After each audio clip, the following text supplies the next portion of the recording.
प्रणाम स्टूडेंट्स, कैसे हैं आप सब लोग। आशा करता हूं अच्छे होंगे। मैं अंकित शर्मा आपका स्वागत करता हूं आपके अपने परिवार फिजिक्स गुरु में। यहाँ पर पढ़ते हैं हम ग्रेजुएशन के लिए फिजिक्स, केमिस्ट्री और मैथमेटिक्स। मैथमेटिक्स आपकी अपनी ऐप फिजिक्स गुरु पर चल रहा है, जिसमें हम लीनियर प्रोग्रामिंग प्रॉब्लम बुक करा रहे हैं, वो भी 399 रुपीज में। बहुत मिनिमम कॉस्ट है। फिजिक्स और केमिस्ट्री फ्री रहने वाली है। चलिए हम आज का टॉपिक स्टार्ट करते हैं। आज का टॉपिक वो टॉपिक है जो हमने पिछली बार कहा था, सर आप क्लास रेगुलर नहीं लेते, हर बार बोलते। इस बार आपकी क्लास रेगुलर रहने वाली है। ठीक, क्यों रेगुलर रहने वाली है? क्योंकि हमने सिर पर कफन बांध लिया। अब कोर्स पूरा करा कर ही हटेंगे। टॉपिक का नाम क्या है? Boltzmann, BOLTZMANNS, Boltzmann's entropy probability relations. ये मैंने लास्ट बोला था, कुछ बच्चों ने कहा था सर आपने कराया नहीं। अरे छोटा सा है, Boltzmann entropy probability relation. Relation तो आप मुझसे ज्यादा बेहतर जानते हैं इस टर्मिनोलॉजी को। RELATION। अगर आप हकीकत में सचमुच में फर्स्ट ईयर में पढ़ के आए हो तो आप एंट्रोपी टर्म को भी जानते होंगे। एंट्रोपी क्या होती थी? dQ/dt है नहीं। एंट्रोपी को या तो फाई से रिप्रेजेंट किया जाता था या एस से। ये किसके बराबर होती थी? dQ/t। इसके बराबर होती थी। कुछ याद हो? ठीक, नहीं याद हो तो कोई बात नहीं। यहाँ पर हमें इसमें कोई खीन नहीं खानी, ये फॉर्मूला याद रखें। हमें जो नया फॉर्मूला बनाना है, क्या? बोल्ट्जमैन। ये कौन से बोल्ट्जमैन है बताओ? वही है क्या? बोल्ट्जमैन नियतांक वाले हैं। Boltzmann derived a relation between the अरे यार बच्चा पार्टी, एक मिस्टेक होगी, मैनेज करना पड़ेगा। माइक लगाना भूल गया, अब मैनेज कर लो, कल लगा लूंगा क्योंकि अब वीडियो शुरुआत से करनी पड़ेगी। ठीक है, बिटवीन एंट्रोपी। एंट्रोपी कैसी थी? एक थर्मोडायनामिक क्वांटिटी थी। ठीक है, एंड प्रोबेबिलिटी कैसी क्वांटिटी है? प्रोबेबिलिटी कैसी क्वांटिटी है? एक स्टैटिस्टिकल। अरे रिलेटिविटी एंड स्टैटिस्टिकल मैकेनिक्स में ही तो पढ़ रहे हो हैं। और ये कैसी क्वांटिटी? एक थर्मोडायनेमिक्स क्वांटिटी। चाहो तो लिख लो एंट्रोपी के ब्रैकेट में थर्मोडायनेमिक क्वांटिटी, प्रोबेबिलिटी के ब्रैकेट में statistical quantity. Boltzmann derived relation between entropy and probability which is known as, जो कहा जाता है। आज बेटा वॉइस मैनेज कर लेना, मैं माइक लगाना भूल गया हूं। बोल्ट्जमैन एंट्रोपी रिलेशन, इसे ही हम क्या बोलते हैं? बोल्ट्जमैन का एंट्रोपी रिलेशन बोलते हैं। सर पेपर में इतना ही लिख के आना है? अरे इतना नहीं लिख के आना, आपको क्या करना है? एक डेरिवेशन है। डेस्क्रिप्टिव वालों को तो डेरिवेशन करना है, और जिनका ऑब्जेक्टिव है उन्हें केवल लास्ट में जो फॉर्मूला है केवल वो फॉर्मूला याद कर लेना है। हमें क्या करना पड़ेगा? हमें पहले एंट्रोपी माननी पड़ेगी और प्रोबेबिलिटी माननी पड़ेगी। ठीक, let S be the entropy. Sir phi मान लो, लेकिन आपकी जो नॉर्मली एसजे की बुक है और बुक्स है उनमें एस मान ही लिया है। Entropy of the system and omega be the maximum probability PROBABILITY probability. Then entropy will be the function of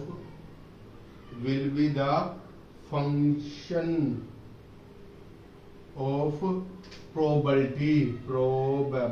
पूरा लिख देना। दैट इज, हमने क्या मान लिया? एंट्रोपी को उसका फंक्शन मान लिया। सर ये रिलेशन आ गया क्या? नहीं बच्चा, ये रिलेशन नहीं आया। अभी तो हमें आगे बहुत सारा डेरिवेशन करना है। हमने क्या करा, टू सिस्टम मान लिए ए एंड बी, उनकी एंट्रोपी की वैल्यू क्या मान ली, S1 एंड S2, और उन्हें जब हम कंबाइन करेंगे तो कंबाइंड एंट्रोपी क्या होगी, S1 plus S2। Let we have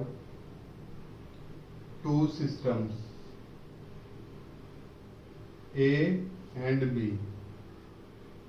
having entropy S1 and S2 दिख रहा है रेस्पेक्टिवली। मैंने दो सिस्टम मान लिए, एक की एंट्रोपी S1 है, दूसरे की एंट्रोपी S2 है, तो S1 किसके बराबर होगा, F ओमेगा 1, S2 किसके बराबर, F omega 2, where omega 1 and omega 2 the क्या है, B the probability of, probability नहीं, हाँ probability of system A and system B respectively. या हम यहाँ पे लिख दें the combined entropies given by, the combined entropies given by. अरे यार मेरी एंट्रोपी 10 है तो आपकी एंट्रोपी 20 है, टोटल कितनी होगी 30, तो भैया कितनी होगी, S equals to S1 plus S2। सारी इक्वेशन मानता चलूं, इक्वेशन नंबर 1, इक्वेशन नंबर 2, मैंने क्या मान लिया, ए और बी दोनों क्या है, इंडिपेंडेंट है, इंडिपेंडेंट इवेंट है, तो इनकी डिफरेंट प्रोबेबिलिटी क्या है, लेट W1 एंड W2 कह दो या ओमेगा 1 ओमेगा 2 कह दो, B the probability of two independent ही तो है ये, independent system A and B. अरे यार ये ए अलग सिस्टम है, बी अलग सिस्टम है, तो जब दो अलग होते हैं तो अलग होने पर वे इंडिपेंडेंट ही तो होते हैं, इसमें कोई रॉकेट साइंस तो मैंने लगाई नहीं। अब अगर मुझे इनकी कंबाइंड प्रोबेबिलिटी लिखनी चल रहा है तो क्या होगा, देन देयर कंबाइंड THEIR, उनकी their combined probability will be, इनकी कंबाइंड प्रोबेबिलिटी कितनी होगी, फटाफट बताओ। ओमेगा हो मान ली दोनों की कंबाइंड कितनी होगी, फटाफट बताओ, किसी को पता है? अरे यार इंडिपेंडेंट इवेंट्स होते हैं तो क्या मल्टीप्लाई नहीं होती नलायको, तो क्या होगा ओमेगा 1 इंटू ओमेगा 2। ये आपकी आ गई इक्वेशन नंबर 3। मेन जो हमारा काम था, मेन काम खत्म हो गया, स्क्रीनशॉट लो। चलें, अगर हम सिस्टम ए की बात करें, 4 सिस्टम में, और ऐसे यहाँ पे 4 सिस्टम भी, आप आसानी से समझ जाओगे, कोई रॉकेट साइंस नहीं है। सिस्टम ए की एंट्रोपी कितनी है, S, एंड प्रोबेबिलिटी कितनी है, ओमेगा 1। और इसकी बात कर, सिस्टम बी की एंट्रोपी कितनी है, S2, और प्रोबेबिलिटी कितनी है, ओमेगा 2। यहां से आपने क्या पढ़ा, S बराबर 1 ओमेगा, 1 इक्वेशन एम्प्लाइज, तो S equals to F omega, तो क्या आ जाएगा, S1 equals to F omega 1। यहाँ पर S2 किसके बराबर आ जाएगा, F ओमेगा 2। अब अगर इस इक्वेशन में वैल्यू रखें, किसमें, फर्स्ट है, इसे देखो S की जगह तो क्या आ जाएगा, S1 प्लस S2, और इसकी जगह क्या आ जाएगा, कोई रॉकेट साइंस तो है नहीं, ओमेगा की कंबाइंड तो तू अरे यार नहीं समझ में आ रहा। लो अब मैं तुम्हें सिस्टमैटिक ढंग से समझाता हूँ। ये इक्वेशन नंबर क्या मान ली मैंने, equation number 4 from equation first, second, third and 4th। अब सिस्टम से समझाता हूँ, स्क्रीनशॉट लो, इधर का रफ कर देता हूँ, क्योंकि बातों से और करके समझाने में बहुत डिफरेंस होता है। मैं सोच रहा था इस हिसाब के तुम्हें दे दूं, पर नहीं, लो मैं करा देता हूँ। देखो मैंने वैल्यू रख दी, s की जगह तो क्या आ गया, s1 plus s2, s1 plus s2, s1 plus s2 is equal F omega, F omega, omega की जगह क्या आ जाएगा, ओमेगा 1 इंटू ओमेगा 2, कितना आ गया, एफ ओमेगा 1 इंटू ओमेगा आ गया। दूसरी चीज S1 की जगह पर एफ ओमेगा 1, S2 की जगह पर F omega 2, F omega 1 plus F omega 2 is equal to F omega 1 omega 2। ये था निचोड़ इस चीज का, समझे या नहीं समझे। अब मैं इसे डिफरेंट डिफरेंट क्या करूंगा, डिफरेंशियल करूंगा। पहले ओमेगा 1 के रेस्पेक्ट में ओमेगा 2 कांस्टेंट रखा है, फिर ओमेगा 2 के रेस्पेक्ट में ओमेगा 1 कांस्टेंट रखा है, ठीक। ऑन डिफरेंशिएट इक्वेशन नंबर क्या आ गई है, 5। अब मैं इक्वेशन 5 को डिफरेंशिएट करूंगा। On differentiate equation 5 with respect to omega 1 keeping omega 2 constant।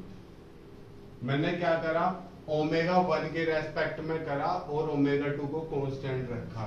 तो जब इसका करूंगा, एफ एक्स का डिफरेंशियल कितना होता है बेटा, एफ डैश एक्स नहीं होता, फिर एक्स का करते हैं 1 आ जाता है।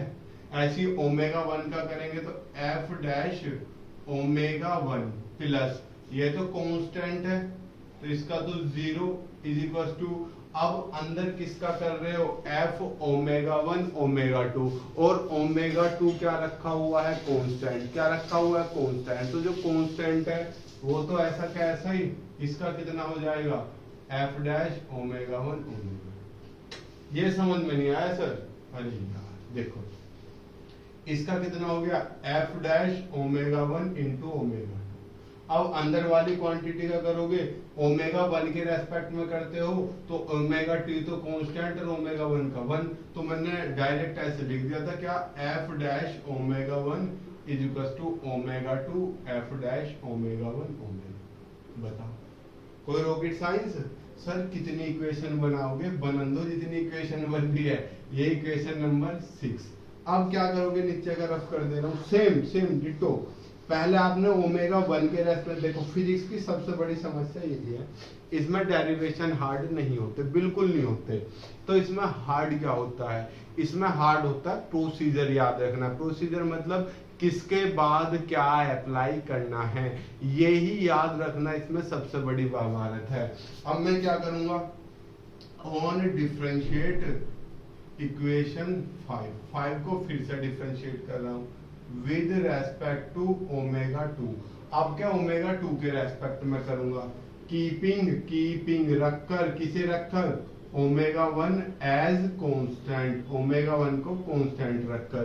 तो ओमेगा 1 कांस्टेंट है तो इसका तो 0 प्लस इसका एफ डैश ओमेगा 2, ओके समझ में आ गया, इज इक्वल टू इसका कितना, F dash omega 1 into omega 2, और ओमेगा 1 कांस्टेंट तो ओमेगा 1 कांस्टेंट ओमेगा 2 का 1, तो कितना आ गया, F dash omega 2 is equal to omega 1 F dash omega 1 into omega 2। Equation number 7। अब मैं कुछ नहीं कर रहा, आप कर दो। अरे सर क्यों मजाक कर रहे हो, इक्वेशन 6 को इक्वेशन 7 से डिवाइड कर दो। करा, जब डिवाइड करूंगा एफ डैश ओमेगा 1 दिख रहा है, दिख रहा, F dash omega 1 upon F dash omega 2 is equal to, देखो जब डिवाइड करूंगा ये टर्म तो इससे उड़ जाएगी, क्या बचेगा, ओमेगा 2 अपॉन ओमेगा 1। आ गया आपका रूल, मतलब जो आपका फॉर्मूला था बस डेराइव होकर आगे, बस थोड़ा सा सब रोल रखो। इधर का हिस्सा रफ कर दे रहा हूँ, स्क्रीनशॉट ले लो, ले लिया, चलो इधर का हिस्सा रफ कर दे रहा हूँ।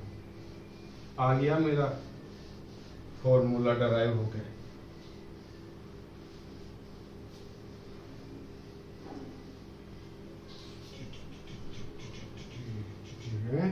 क्या ये इधर cross multiply omega 1 F dash omega 1 is equal to omega 2 F dash omega 2। देखो ये टर्म एक सी नहीं लग रही, समझ में नहीं आया? अरे यार जब P1 V1 equal to P2 V2 हो तो क्या PV बराबर कांस्टेंट नहीं आ जाता? बताओ क्या PV बराबर कांस्टेंट आ जाता है या नहीं आ जाता? सिंपल सी चीज बताओगे या नहीं? तो ये किसके बराबर हो जाएगा? कांस्टेंट के बराबर हो जाएगा। तो यहां से अगर मैं इस टर्म को इसके इक्वल रखूं, फिर इस टर्म को इसके इक्वल रखूं और अलग अलग निकाल लूं, so equation can be written as, so equation can be, या मैं सिंबल लेके सिंपल एक लेके निकाल सकता हूं क्या? In general we can write is equal to K, ऐसे भी लिख सकता हूं मैं, कोई रॉकेट साइंस नहीं है। लो जनरल फॉर्म में लिख कर दिखाऊं, in general we can write, मैं क्या लिख सकता हूं? अरे यार ये नहीं पढ़ते, P1 V1 बराबर P2 V2 हो जाता था, तो PV बराबर कांस्टेंट नहीं हो जाता, तो ओमेगा 1 ओमेगा 1 ओमेगा 2 बराबर हो गए तो कांस्टेंट हो गया, यानी कि ओमेगा एफ डैश ओमेगा किसके बराबर हो गया? के। बताओ इसमें कोई रॉकेट साइंस था ही नहीं। अब यहां मैं क्या कर रहा हूं? एफ ओमेगा को इधर रख रहा हूं, इसे इधर रख रहा हूं, ओमेगा को अपॉन में पहुंचा रहा हूं, इंटीग्रल करूंगा, फिर F dash omega is equal to k upon omega. मैंने इसका इंटीग्रेट करा, ऑन इंटीग्रेट, जब इंटीग्रल करूंगा तो डैश का तो डैश गायब, क्या हो गया? एफ ओमेगा के कांस्टेंट कितना? 1 अपॉन एक्स का कितना होता है? log x प्लस सी, ये अपने पास से प्लस सी आ गया। अब इस सी की वैल्यू निकाल लेंगे इनिशियल वैल्यू से। अब इनिशियल वैल्यू से निकालने से पहले कि इस चीज को आप समझने की कोशिश करोगे, ये कितना है? एफ ओमेगा, इक्वेशन 1 से किसके बराबर था? ये एस के बराबर था, एस बराबर के log ओमेगा प्लस सी। किससे आया? फ्रॉम फर्स्ट इक्वेशन से ही आया। अब मुझे सी की वैल्यू, हमेशा आपको याद हो हम सी की वैल्यू इनिशियल इक्वेशन से निकाल लेते, ठीक? इनिशियल याद है, हम हर बार, आपने ये मुझे बताने की जरूरत नहीं है, हम किस में करते थे? मैथ में करते थे। जब इनिशियली करें हम, तो हमारा मान लो टेम्परेचर 0 है, तो हमारा एस भी कितना होगा? 0 होगा, नहीं होगा? अगर T 0 है तो ये भी 0 होगा, तो यहां से मैं 0 और आपका जो ये प्रोबेबिलिटी थी, क्या ये मैक्सिमम नहीं थी? क्या ये 1 नहीं होगी? तो कितना हो गया? 0 इक्वल टू के log 1 प्लस सी। और log 1 की वैल्यू कितनी होती है? चांद मेरे 0 नहीं होती, तो यहां से सी बराबर कितना आ गया? 0। ये इक्वेशन जो भी है रख दो ए में रखने पर, यहाँ को रफ कर दे रहा हूं, on putting this value in equation A, on putting this value in equation A, on putting this value in equation A, on putting this value in equation A, in equation A में रखू तो कितना? ए बेटा ये नहीं माननी, ए ये माननी है, ये वाली, ये जब a में वैल्यू पुट करोगे तो s इक्वल टू के log ओमेगा, केवल ये बनेगी। अगर आप इसे ज्यादा और सोल्व करना चाहो कर दो, कैसे? ये बेस e है, आपको बेस 10 बनाना है तो वो 2.303, हालांकि आपको इसमें मल्टीप्लाई करने की जरूरत नहीं, क्या लिख दोगे? Where k is universal Boltzmann constant, this is known as Boltzmann entropy relation. Objective वाले घोट के पी जाओ, याद रख लेना, ठीक? मिलते हैं आपसे कल। कल के मिलने से पहले एक चीज देखो बेसिक सी, कल का वीडियो बेटा थोड़ी सी लेंथी रहेगी, थोड़ी नहीं, मे भी हो सकता है काफी लंबी रहे, क्योंकि कल हम एनसेम्बल की चर्चा करेंगे, और एनसेम्बल अभी नहीं चर्चा कर रहे, जल्दी डिजिटल हम आने वाले हैं, जल्द कब? 5-6 दिन के अंदर ही, तब इसे कराएंगे। कल हम करेंगे बोल्ट्जमैन कैनोनिकल डिस्ट्रीब्यूशन लो पढ़ेंगे कल, ठीक है? बहुत खतरनाक है, पुर्जे हिला देगा, नहीं हिलाएगा नहीं, आप जैसे होशियार बालकों को भी घबराने की जरूरत रहेगी। मिलते हैं आपसे कल, तब तक खुश रहिए, मुस्कुराते रहिए। जय हिंद, जय भारत, प्रणाम, शुभ संध्या।